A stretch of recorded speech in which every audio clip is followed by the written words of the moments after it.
Matthew 14:13-14. When Jesus heard of it, he departed thence by ship into a desert place apart. And when the people had heard thereof, they followed him on foot out of the cities. And Jesus went forth and saw a great multitude, and was moved with compassion toward them. And he healed their sick.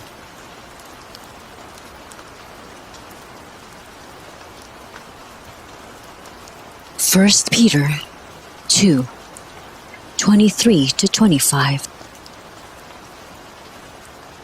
Who, when he was reviled not again,